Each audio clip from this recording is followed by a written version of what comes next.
Wrap. Brian Fulford and AD Drew here, and we are about to reveal the final region of the 2020 HBCU women's, excuse me, let me make sure to start again.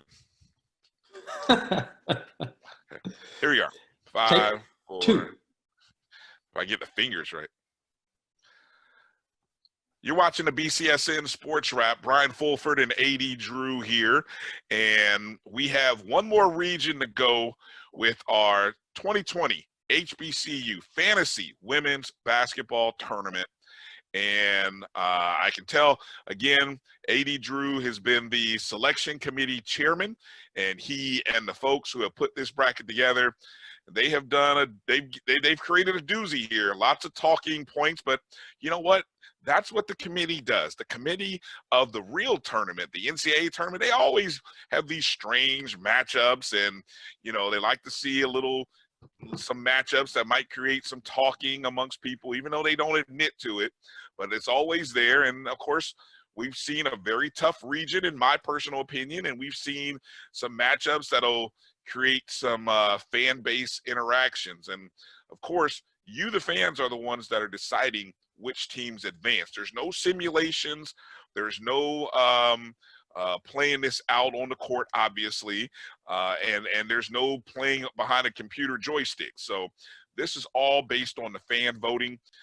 Fan votes, you go to mybcsn.net/vote-WBB. Again, that's mybcsn.net/vote-WBB. And of course, make sure you follow the Black College Sports Network on Instagram, Twitter, and Facebook at mybcsn1. All right, AD, you guys have done a great job thus far, and now we're at the Robert Skinner region. And our number one overall seeded team, the Jackson State Tigers of the SWAC. Coach Reed did a great job with this team, 16-2 in the conference, 19-10 overall. Would have been amazing to see what this team could have been had they got an opportunity to go to the tournament. The number 2 seed in this region, the Hampton Pirates. Hampton with an 18-11 record, 14-6 in their conference. They were actually 4th in the Big South. Coach David Six has been 11 years at Hampton, but this is a Hampton team, AD. They could have very well made an argument for a 1 seed. Could they not have? Yes, they very well could have. And if they probably would have won one more game in the Big South tournament, they would be up on the 1 line, probably replacing a Norfolk State on the 1 line. But that's the same argument that Virginia Union has also coming out of the CIAA. Exactly. All it takes is 1 win. So, you know, 1 win keeps you away, and 1 win helps you, so to speak, right? Yeah. Right. And this Hampton team, by the way, had some big victories. They beat Power 5 school Alabama, along with UT Chattanooga, Richmond, and Radford. Some of those were conference games, but they had some very impressive victories. Hampton's biggest problem on the court, they only scored 64 points, 64.5 points a game. They gave up almost 63 points a game. So they played it close, which is why their record was only 18-11, but it was a winning record. All right, the number 3 seed, 193 overall in Division I. Okay. Sorry about that. The number 3 seed in this region, the CIAA tournament champions, Fayetteville State Broncos. They were 21-8 overall, 15-2 in the CIAA South. You know, Fayetteville State, while everyone's beating each other up over in the CIAA North, they're just putting up wins over on the south side of the CIAA, but still, this is a good team. You know, don't want to take anything away from Fayetteville State and what head coach Serena King Coleman has done over there over the past 4 years. She's done a great job. 66-44 career over at Fayetteville State. AD, this is a good Fayetteville State team as a 3 seed. Yes, they won the last 12 games in a row, including the CIAA tournament. Big wins against Lincoln of Pennsylvania and defeated Bowie State twice. This team scored 68 points a game, gave up 58 points a game. Now, here's my sidebar about the CIAA. Because their conference, even though they have 12 teams playing basketball in their conference, their schedules are not equal. There are 7 teams in the CIAA South. There are only 5 teams in the CIAA North. Which I don't understand. I don't understand. Which I don't understand outside. I understand the geography of it, but somebody is going to have to make that sacrifice to balance it out so that you're 6 and 6 on your schedule. Right. I can't explain it. I don't even want to get into it. Well, let me go to another CIAA team that actually came in as the 4 seed in this region. That's Lincoln, PA, Lincoln of Pennsylvania. The Lincoln Lions come in with an overall record of 24-6. They are in the CIAA North, finished second. Of course, they're part of that mix of teams, the brutal CIAA North this year. A lot of good teams, and not everybody got a chance to go. Where they were 12-3 overall. Coach Daryl Mosley, Coach Mosley, in his 5th year over there. And I tell you, Lincoln actually can't. You hate to see somebody get the short end of the stick, but Lincoln was the team that got the short end of the stick when it came to postseason play. Yes, they did. Yes, they did. Lincoln won 10 in a row, but they lost the last 3 years. The last 3 games of the year. They had a big exhibition game victory against North Carolina Central earlier this year. They beat Virginia Union. They beat Bowie State, but once again, they were streaking in the wrong direction at the end of the year. A victory here, a victory there, another victory in the CIAA tournament. They probably make the NCAA tournament. Now, would the CIAA have gotten 4 teams into the NCAA tournament? Probably not. But who if Lincoln gets in, who gets left out of the CIAA tournament in the NCAA tournament? Yeah, it really does come down to you have to look at it's just math. Yeah, conference ratings and your non-conference really would have had to come into play here for some of the CIAA teams. Although they did have some great records. I mean, we've seen a couple of 25-win teams, a 24-win team. So unfortunately, Lincoln on the short side of the postseason, and but maybe they'll catch fire here in our fantasy tournament. They will have to take on Rust College, who's the 5 seed. And Rust College, they were 24-7 in the regular season, 12-2 in the GCAC. This was actually the team that finished second in the GCAC. Coach Eric Jackson Jr. was the coach of the year in the conference. Rust had the player of the year in the conference. They actually lost in the semifinals. AD, did they not? Did they not? In overtime. In overtime, right? In a thrilling overtime loss. It was or tough victory, loss. depending on which side of the coin you're on. For Rust, so.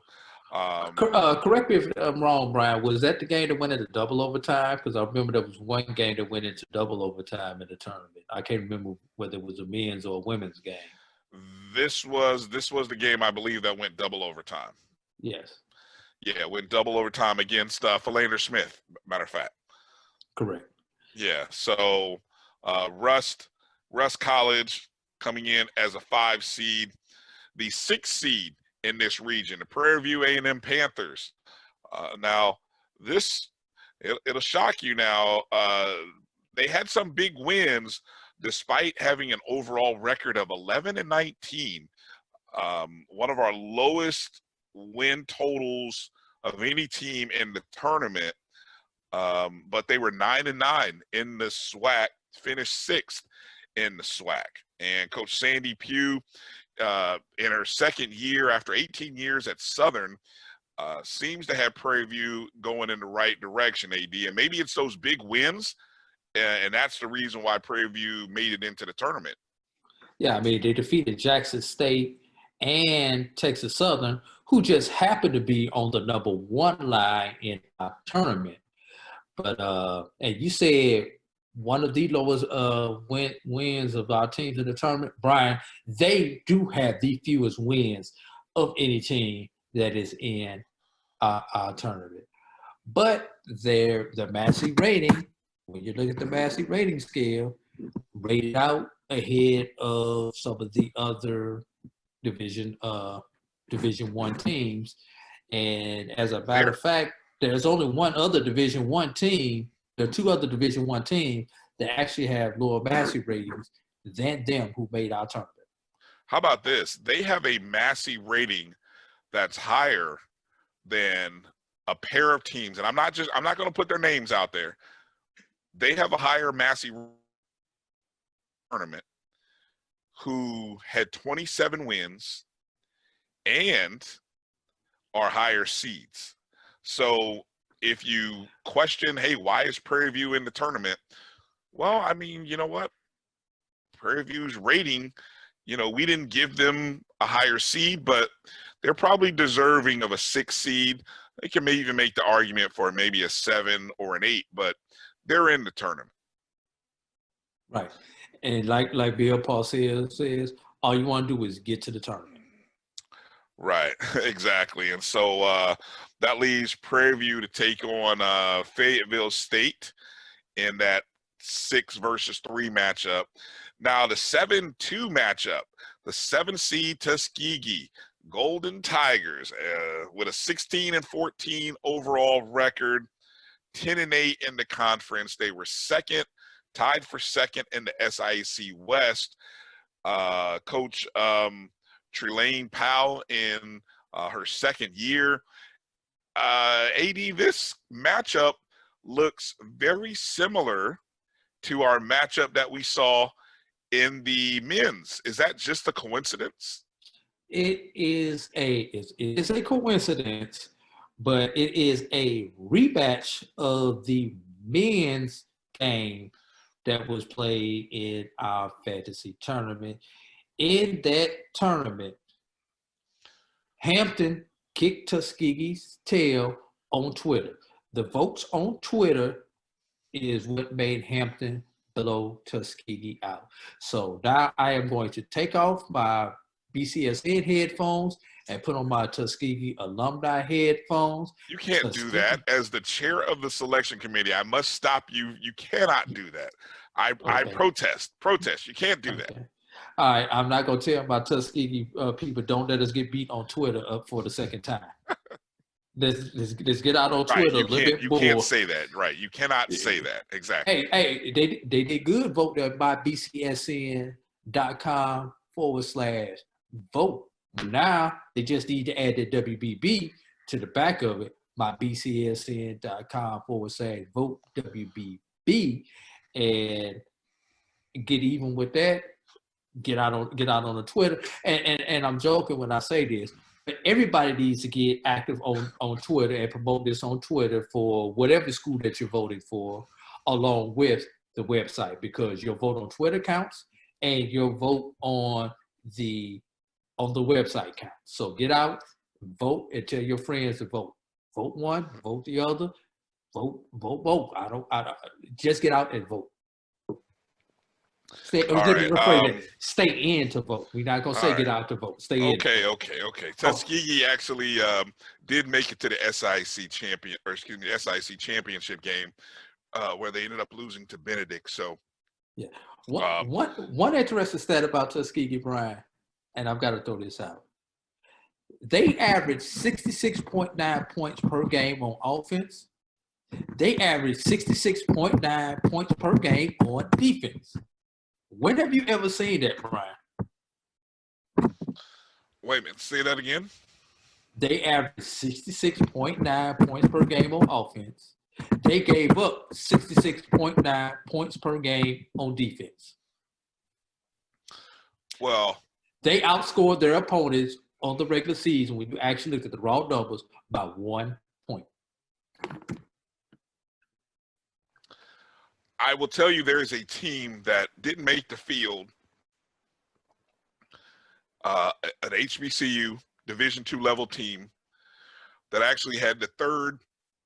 I think they were definitely a top 5, maybe the third highest scoring average in Division II, but they also allowed the most points per game in Division II. Now picture that. So you're talking about Tuskegee. I'm just letting you know, where have I seen it before? I saw it this year. So I just thought I'd mention that. I guess I've never seen it where it's been exactly the same both sides of the ball. That's what was interesting about that one. All right, let's get to our number 8 seed in this tournament, because this is an interesting matchup. Edward Waters College comes in at number 8. And, of course, we've seen Coach Charmaine Wilson, and we've seen the Lady Tigers plenty this year. As, of course, we were a broadcast partner for Edward Waters. They were 16-13 overall, 6-8, tied for 4th in the GCAC. Actually lost a tough game. I believe they lost to Dillard in the opening round that kept him from advancing to the semifinals of the GCAC tournament. But, this is a Edward Waters team that started and had a great start to the year. That was Xavier, Brian.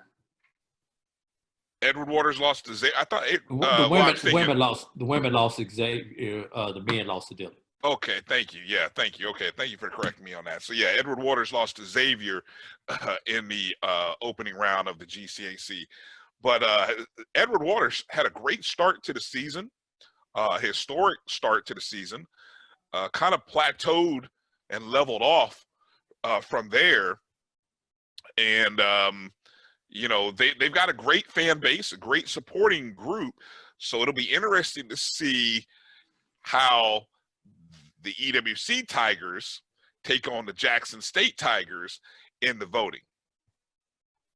Yes. And without getting too deep in the numbers, because they did outscore their opponents by 13 points per game. Like you said, won 11 in a row to start the season. Lost 4 of their last 6. Big wins against Bruton Park and Xavier. And the thing about Xavier, the thing about Edward Waters is they have the number 1 fan who I know once he gets a hold of this on Twitter is going to push that out, and that being the university president, Dr. A. Zachary Faison. We've seen him go crazy in the gym. We've seen him almost get technical fouls in the gym. We've even seen the referees have to be because of his fandom. And I don't mean these in a bad way when I'm talking about President Faison, but he is such a passionate president, and any university would love, any student athlete would love to have a president that goes and supports their student athletes the way Dr. Faison does. So I know once Dr. Faison gets a hold of this and sees what we're doing, and his school is involved, and his school has a chance, his school is going to pull off the upset. SID Joshua Jackson is probably going to get hold of this and help them push off the upset. And I know are you calling that? You're calling that. I am calling it. Dr. Faison, don't make me look wrong. Don't make me be wrong. So as we talk about this bracket, AD, from a fan voting perspective, Yes. we've got 2 8 seeds with strong fan bases that are going up against 2 SWAC teams, 2 very good SWAC teams, 2 very good SWAC fan bases. And you're calling upsets in both. Now you're calling this Edward Waters upset over Jackson State. Is that correct? That's what you're calling. Bold prediction number 2. Okay. And Brian, I'm gonna give you my piece of evidence. On the men's side of the tournament, of the 8 teams that remain when we're recording this show, 3 of them are from the GCAC. Okay. As we finally look at this tournament, obviously at this bracket, obviously your loyalty is there with Tuskegee. You calling the upset. You got a 7 seed winning by I'm putting words in your mouth. Stop me. You've got a 7 seed winning in Tuskegee, an 8 seed in Edward Waters. I mean, knowing you probably think you probably got Rust as a 5 seed advancing as well. Who comes out of that bracket, AD? And forget basketball now. You know, that's out there. That's discussing basketball now is out of the question. But from a fan voting perspective, who comes out of that bracket? Basketball wise, Jackson State versus Hampton in the final, with Jackson State coming out. That would be the great matchup basketball wise. Yes, it would. That's what it should be, or should be, in my opinion, from a basketball perspective, probably. Fan voting wise, Edward Waters, Prairie View A&M in the finals. Oh, wow. Prairie View is gonna beat them out, but that's what I have in the finals, fan voting wise. Ooh, okay. Let's. Edward Waters, good student base, good alumni base. They're gonna get it out. We've seen Prairie View do it in the men's bracket. Those are the 2 I've got. All right, let's wrap this up again. Remind everyone, the voting takes place now. As you're watching this Sunday, it ends. Round 1 voting ends Wednesday at noon. Okay, and then the next 2 days will be round 2. That'll be the regional semifinals. That'll go from Wednesday afternoon till Friday at noon. The regional finals will take place Friday afternoon through Sunday.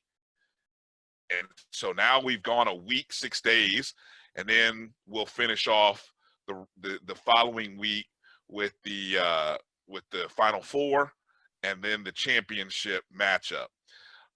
You can vote once a day, and you can do that at mybcsn.net/votewbb. So again, that's mybcsn.net/votewbb. That's where the voting takes place. You know, and want to encourage everyone, follow us on Twitter, Instagram, mybcsn1, the number 1, and that's where, you know, you'll see the Twitter polls. You can also interact with us there as well. Make sure to retweet, let your alumni bases, your friends, your family know. Let's wrap up, AD, by just kind of going back through the brackets overall. And your Final Four looks like what? Let's start on the left side of the bracket, which is the C. Vivian Stringer region versus the Lonnie Bartley region winner. In the Vivian Stringer region, I am going to go with Southern coming out of the Vivian Stringer region. Now, let me ask this. When you vote, I mean, obviously, except for the one bracket where you're going to be a homer, I'm sure. When you vote, are you voting as if you were looking at these 2 teams? Like, you're filling out a real bracket. Like, if these teams are really going to play, is that how you're filling out your bracket? Yeah, it's kind of the same thing I would do if I was doing the bracket with one of the big boy networks, one of the other bracket challenges. If these 2 teams play head to head, who do I think will win based upon the numbers that I see, and then of course you always got that gut feeling that that you that you like to see. And I always look. I'm a multiple sheet person, but for this, I'm only doing my Well, you're only doing one my sheet. one sheet, my Okay, one sheet. good. Thank you. But when I'm voting with the big boy network, I'm doing my multiple sheet. I'm doing my multiple The sheet. NCAA real tournament where there's real Right. stakes involved, we get it. You're going to have multiple I'm brackets. going to have multiple sheets. And when I see two teams that are close, I tend to go with the underdog. Okay. In those matchups. Now, this is strictly fan voting. I am looking at when I make my votes in this, I'm looking at alumni basis. I'm looking at current student population. And then I'm looking at how active some of these people are on Twitter, Instagram, Facebook, and everything else to kind of determine how I think these are going to play out. So, okay, you kind of threw me there. So, again, you're voting. You're calling Southern from a basketball perspective or from the combination of things that you just talked about there. I'm calling Southern basketball wise. I would have probably Bethune coming out of this region. Fan voting wise, Southern will win. Okay, and that's who you're going to vote for. You're going to put if it came down to Bethune-Cookman versus Southern in the region finals, you're going to pick who? If it came down to, if it came down to Bethune-Cookman versus Southern in the region finals, you're picking whom? I'm picking Southern because okay. I did it on the band side. I can't pick Bethune twice. Oh my God. Okay. You make it so hard. You make it so hard. I'm going with Bowie State. I'm picking Bowie State as the two coming out of that region. All right. Okay. All right. And I did want to make note. You did mention don't sleep on Howard. That was a fan base I do recall you saying don't sleep on. Right. Okay. In the Lonnie Bartley region, this is the region of death, I'm calling it.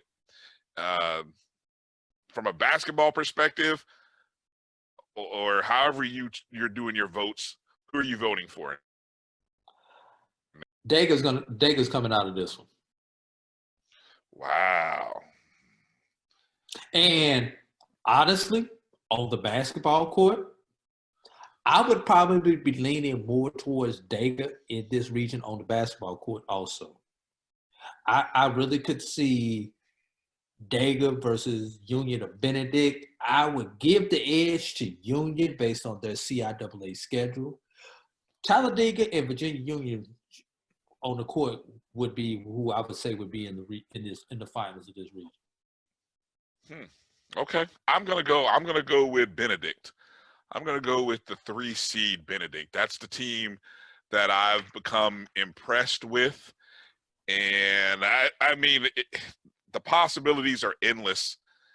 When you do multiple brackets, just because of regions like this, if they were playing for real. But Benedict is a wild card from a fan base perspective because obviously I don't believe their men didn't make the men's bracket, so we don't know what to expect from Benedict. They're a wild card. I think the Talladega and Miles matchup is intriguing from a fan base perspective. So all right, so you've got 1 seed Southern and 4 seed Talladega. I've got 2 seed Bowie State, 3 seed Benedict.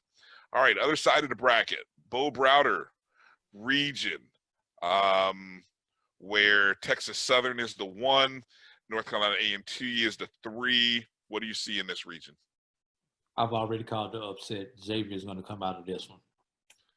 Oh my gosh. 8 seed Xavier coming out of this one.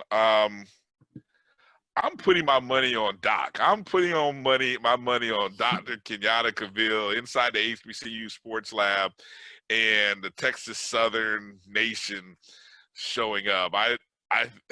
So either one of us, whoever comes out of that first First matchup, round. We'll know that's Thursday. that's who we think will win that region. So I'm gonna go with Texas Southern, the 1 seed coming out of that region. All right, that's interesting. You called your shot. Let's see what happens. And then the last one is the Robert Skinner region, games being played in Nashville, Tennessee. Did you just, if I want to recap, you just said Prairie A&M. Is that what I heard you say, or Yes, you're going with someone else? I'm going with A&M. Wow. This is a tough one. I really like the Jackson State Hampton possibilities. The Edward Waters contingent scares me though. If I had to, I'm sorry. I think the Edward Waters contingent might be stronger than the Tuskegee contingent, as crazy as that may sound. So I'm going to go Hampton coming out of that region, because I worry about Jackson State making it out of that first game with Edward Waters because of the voting. So, all right, just to recap, AD, you have a 1, 4, 6, and 8 seeded team. Your final 4, you've got 2 SWAC teams and 2 GCAC. Mine is I have a 1, 2 2s, and a 3. I've got Bowie State, Benedict, Texas Southern, and Hampton. So CIAA, SAC, SWAC, and Hampton from the Big South. So it's all about the tweet, Brian. It's all the tweet. Yes, it is. All right. Well, let me give you a breakdown. You've been talking about conferences. Yeah. Overall, we've got 6 SWAC, 7 MEAC, 7 CIAA, 5 SIAC, 5 GCAC, 1 D2 NAIA independent, and 1 D1 NCAA independent to make about 32 teams. What was that last team there? 1 what? NCAA D1 independent, that being Hampton. Okay. And your D2 independent team is Allen, NAIA. Okay. All right. I was just kind of looking. I was taking a quick glance to see if the teams that we left off, if there was anybody there that I would have. We got one we need to talk about. Yes. That being Voorhees. Voorhees made the NAIA Division II tournament. I believe they were like a 6 seed in that tournament, in that region. They were either number 6 or number 7. I don't have it in front of me right now. But, and I said this to you when we were crunching numbers, I don't see how the NAIA left Allen out and put Voorhees in. So Allen outrated Voorhees in every way, shape, and form, unless Allen was a victim of some type of NAIA sanctions or something that I'm not aware of. Allen should have made the NAIA tournament ahead of Voorhees, in my personal opinion. So we did leave Voorhees out. Their Massey ratings, along with a few other numbers that we crunched, just did not cut the mustard. They weren't even close enough, in our opinion, where we could have bumped them in and bumped somebody else out. Okay. Well, again, I appreciate you and all of the selection committee folks for all the hard work that you did. Yeah, shout out to our producer, Roy Evans, as well, for his work behind the scenes and his post-production. Again, follow us on Instagram, Twitter, Facebook at MyBCSN, the number 1. And then, of course, the voting takes place at mybcsn.net/VoteWBB. That's where the voting takes place. Let's get out, interact, and we hope that you enjoy. Congratulations to all of the teams. All 32 teams had great seasons. The coaches, players, the staff, athletic departments, everybody who had a role in the seasons. Hopefully, this gives you a little bit of enjoyment at the end of the road. And I want to encourage one last little note here. You know, we saw some men's programs create some one shining moment videos. I haven't seen one women's basketball program create a one shining moment video.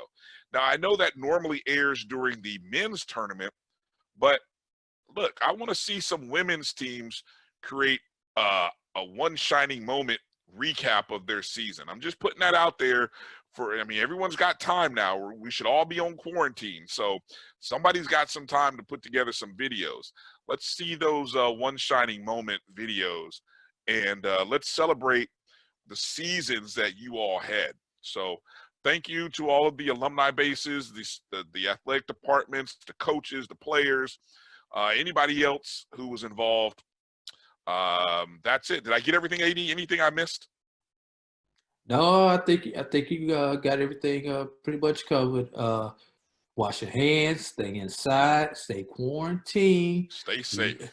Listen to these folks when they say shelter in place. Stay your butt at home. All right, well, that's going to do it. He's AD Drew. I'm Brian Fulford. Thanks for participating. This has been the BCSN Sports Wrap, and thanks for participating with the 2020 HBCU Fantasy Women's Basketball Tournament. Hello, you're watching the BCSN Sports Wrap. Brian Fulford and AD